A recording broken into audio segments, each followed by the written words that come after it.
اعوذ باللہ من الشیطان الرجیم، بسم اللہ الرحمن الرحیم۔ ناظرین کرام السلام علیکم، میں ہوں خادم عباس رضوی اور آپ دیکھ رہے ہیں عزاداری جونپور۔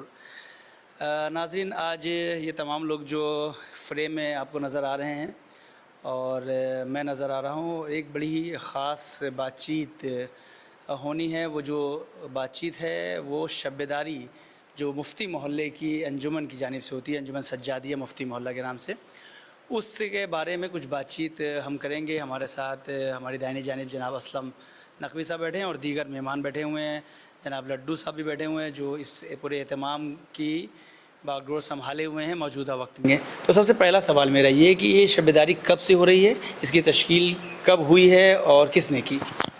اعوذ باللہ من الشیطان اللعین الرجیم، بسم اللہ الرحمن الرحیم۔ ان الحسین مصباح الہدی و سفینۃ النجات۔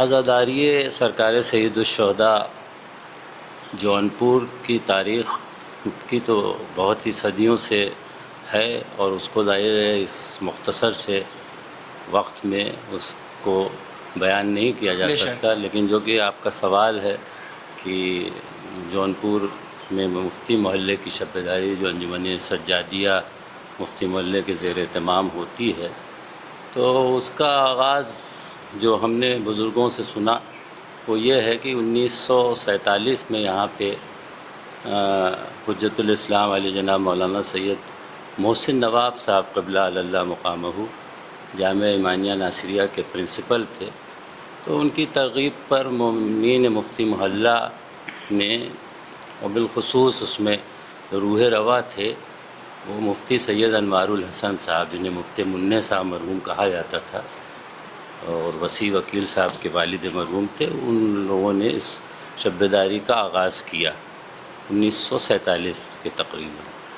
لیکن کچھ اس وقت کا جو پس منظر تھا، اس میں مولانا محسن نواب صاحب نے پھر یہاں سے ایک نئی شب بیداری کلو کے ممباڑے میں شروع کر دی 1 سال بعد، لیکن یہ صرف شب بیداری رہی اور 2 پیرلل شب بیداریاں ہو گئیں۔ اب یہاں جو شب بیداری ہوتی تھی اور وہاں بھی جو شب بیداری ہوتی تھی امام بارگاہ کلو مرحوم میں، دونوں شب بیداریاں خطبہ اور ذاکرین پر مشتمل شب بیداریاں تھیں۔ جی، جیسے آج جو شب بیداری انجمنوں کا جو ٹرینڈ ہو گیا ہے، 1-2 انجمن ہوتی تھی لیکن مین جو تھا فوکس خطبہ کا تھا، خطبہ کرام جو تھے وہ مین تھے۔ اور یہاں پہ اس شب بیداری میں سرکار سید العلماء مولانا علی نقوی صاحب نقوی تابہ سرا آخری مجلس کو خطاب کرتے تھے، اور وہاں پہ آیت اللہ مولانا محسن نواب صاحب قبلہ تابہ سرا آخری مجلس خطاب کرتے تھے۔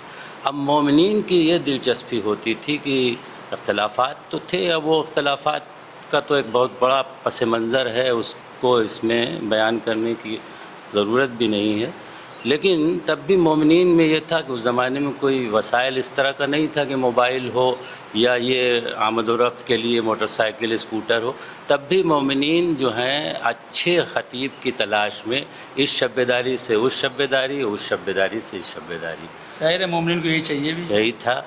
اب وہ ہے کہ آخری مجلس میں جو ہے لوگوں کا جو علمی معیار تھا اس کے اعتبار سے دونوں طرف لوگ ہو جاتے تھے، لیکن جیسے کہ یہاں آنے والے جو مفتی محلے کی شب بیداری تھی، اس میں آنے والوں میں صفت العلماء مولانا کلب عابد صاحب تابع سرا تھے، مولوی خیر الدین مولوی جو تھے رضی الدین حیدر صاحب جو الہ آباد کے تھے، علامہ حیدر مہدی اللوری تھے، کلب مصطفیٰ صاحب جو جائز کے تھے، سید کلب مصطفیٰ نقوی ایڈوکیٹ، وہ پرماننٹ یہاں کے خطیب تھے اس شب بیداری کے، اور انہوں نے ایک کتابچہ بھی لکھا ہے، اس کتابچے کا عنوان ہے شب بیداری، جو لکھنؤ سے شائع ہوئی ہے نظامی پریس سے۔ تو وہ کتاب میں انہوں نے جو مجلسیں یہاں پڑھیں اس شب بیداری میں، جو امام بارگاہ شیخ عبد المجید کے صحن میں شب بیداری ہوتی تھی انجمن سجادیہ کی، تو ان اپنی تقریروں کا مجموعہ بھی اس میں شامل کیا ہے انہوں نے۔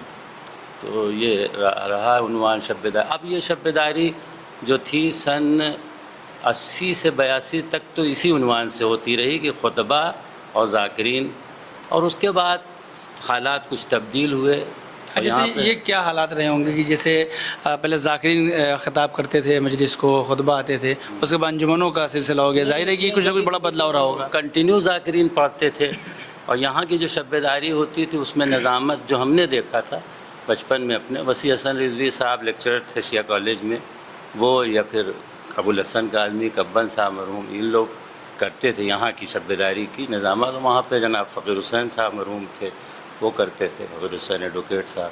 تو یہاں پہ یہ تھا کہ عنوان دیا جاتا تھا شب داری میں، مطلب ذاکر کو، خطیب کو کوئی موضوع دیا جاتا تھا، اس موضوع کا اعلان ہوتا تھا کہ بھائی آج یہ فلاں خطیب جو ہیں اس موضوع پر خطاب کریں گے. کربلا اور شجاعت، جی.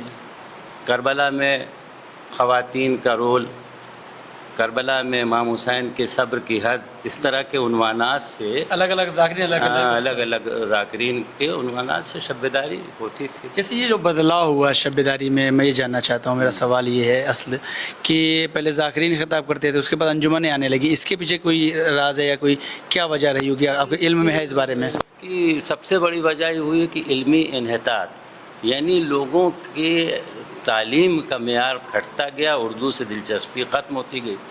اب ظاہر ہے جو کلام پیش کیا جاتا ہے اس کے اندر جو ہے دھن بھی ہے اور آواز بھی ہے، اور کشش اس کے اندر زیادہ ہے. نوجوانوں کی دلچسپی ہے. اب موضوع پر جو ٹاپک پر یا گہری علمی مباحث ہوتے تھے، علمی نکات ہوتے تھے، تو اس پر دلچسپی ختم ہو گئی. دھیرے دھیرے وہ ٹرینڈ جو ہے خطبہ کا کم ہو گیا. اب صرف فقط جو ہے شروع میں ایک خطیب ہے اور آخر میں الوداعی مجلس کے خطیب ہے. یہی ٹرینڈ پر پورے جونپور میں شب داریاں ہونے لگی. جیسے میں یہ جاننا چاہوں گا آپ سے کہ جیسے یہ جو دستور تھا، یہ جو پورا سلسلہ تھا کہ خطبہ خطاب کرتے تھے، یہ اور بھی جگہ پہ تھا کہ صرف جونپور میں تھا؟ نہیں، اور بھی جگہ پہ تھا، اور بھی جگہ پہ یہی عنوان سے ہوتی تھی، ٹاپکس کے عنوان سے ہوتی تھی. دیکھیے، شب داری ہو یا عزاداری کا کوئی بھی موضوع ہو، ان تمام چیزوں میں جو ہے لکھنؤ کو فوقیت حاصل ہے. اس میں کسی طرح کا کوئی وہ نہیں ہے، اس پر ہماری پوری تحقیق ہے. لکھنؤ مرکز عزاداری ہے، اس کو ہم کو تسلیم کرنا چاہیے، کیونکہ بھائی علماء کا مرکز رہا. نوابین اودھ نے جو ہے شیعت کو فروغ دیا اور جمعہ قائم ہوا پہلا وہاں پہ. تو اس پوری ایک تاریخ ہے اس میں. تو اس میں وہاں ہی سے ساری چیزیں شب داری کے عنوان سے، یا خمسہ ہے، عشرہ ہے، یا پھر اس طریقے سے مسالمہ ہے، یہ سب چیزیں وہیں سے اور شہروں تک پہنچی. تو وہاں پہ بھی یہی تھا کہ اسی عنوان سے ہوتی تھی شب داریاں، کہ خطبہ جو ہیں جو ہے اپنا بیان کرتے تھے، بیچ بیچ میں انجمنیں نوحہ پڑتی تھی.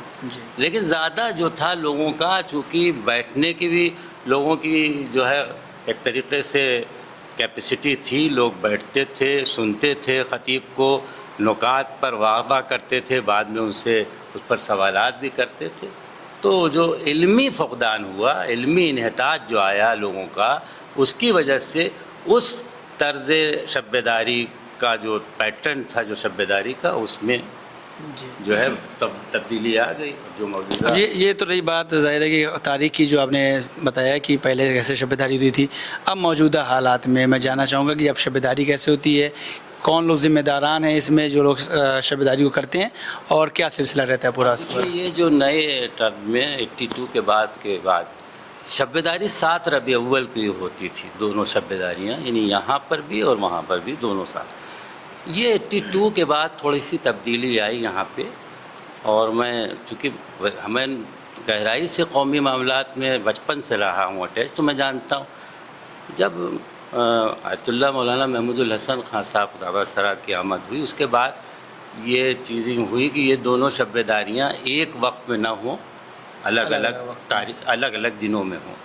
تو اس سلسلے سے یہاں کے بھی انجمن کے جو ذمہ داران تھے اس وقت کے، جو لوگ صدر تھے، وہ غالباً ولی الحسن عابدی صاحب اس وقت صدر تھے، اور جو ہے سیکریٹری میں چوک سے ان کے پیارے بھائی تھے، ان کے بڑے بھائی تھے لوگ. تو ان لوگوں نے طے کیا کہ جو ہے تاریخ بدل دی جائے. مفتی محلے کی شب داری کو 7 ربیع اول سے ہٹا کے یہ طے ہوا کہ ربیع اول کا ہفتہ ٹچ کرتے ہوئے جو سنیچر لگے گا، مثلا 29 صفر کو بھی اگر ہے تو 29 صفر سے لے کے 5 یا 6 تک میں اگر سنیچر پڑتا ہے تو اس کو فوقیت دی جانے لگی. جی. ان لوگوں نے جو تبدیل کیا تو وہ شب داری تبدیل کر کے انجمن جعفریہ نے اپنی سفر کے مہینے میں لے آئے، جو ابھی ہوتی ہے شب داری اس وقت. اور مگر یہ کہ وہ جو وہاں پہ وہ 7 مجلسیں ہوتی تھیں وہ ویسے ہی برقرار ہے، اور 7 کو وہاں کی جو وقف کمیٹی ہے وہ 7 کی رات میں کرتی ہے. اب کی بار بھی وہ ابو ذر صاحب پڑھ رہے ہیں مولانا بہار کے. تو یہ تبدیلی آئی. اب اس تبدیلی کے بعد یہ ہوا کہ پھر انجمنوں کا سلسلہ ہو گیا. اس کے بعد ادھر تقریباً 20 سال سے تو جو ذمہ داری سے جو آدمی کر رہا ہے شب داری، ٹھیک ہے، انجمن کے عہدیداران جو موجودہ ہیں یا اس سے پہلے رہے ہیں جو لوگ، مثلا صدر تھے کرار حسین خان صاحب تھے، ولی الحسن عابدی صاحب تھے، سیکریٹری منوار عابدی تھے، اس کے بعد حسن زاہد خان ہوئے جو موجودہ صدر محجول عابدی تھے. تو یہ سب لوگ ٹھیک انجمن کے لوگ تھے. ہاں، موجودہ صدر میثم ہیں. تو اب یہ لوگ سب بحیثیت انجمن کے ذمہ داران عہدیداران، اس میں ان کا شمولیت ہے. لیکن اگر آپ کہیے کہ پوری شب داری کی ذمہ داری اور اس کو ذمہ داری سے نبھانا یا ون مین شو کی جہاں تک بات، تو یہ تقریباً 20 سال میں دلشاد علی لڈو صاحب جو وہاں کے متولی بھی ہیں، شیخ عبد المجید امام بارگاہ کے ضیاء البھائی کے بعد یہی ہیں متولی، تو انہی کے ذمہ داری. یعنی انجمن سجادیہ کی شب داری کا اگر ذہن میں کوئی سوال اٹھتا ہے تو پھر لڈو ہی صاحب کی تصویر اس میں نظر آتی ہے. جی بالکل. یہ ہے. تو ناظرین، بہت ہی اہم باتیں شب داری سے ریلیٹڈ بتا رہے تھے اسلم صاحب. بہت سے سوالات ابھی ہمارے ذہن میں تھے، لیکن سب سوال کو ایک ساتھ میں نہیں شامل کرنا چاہتا. اب یہ سلسلہ انشاءاللہ تعالی ہر سال چلتا رہے گا. میں کچھ نہ کچھ چیزیں شب داری سے پہلے ویڈیو کے ذریعے آپ کے سامنے پیش کروں گا، اور گزارش یہی ہے کہ جو بھی اہم باتیں اس انٹرویو کے درمیان، بات چیت کے درمیان آئی ہیں، اسے آپ غور سے سنیں اور شیئر کریں. جونپور کی عزاداری واقعی طور پر لکھنؤ کے بعد ایک مرکزی حیثیت رکھتی ہے، اور اس پوری بات چیت میں یہ بات بھی ثابت ہوئی ہے. شکریہ، والسلام.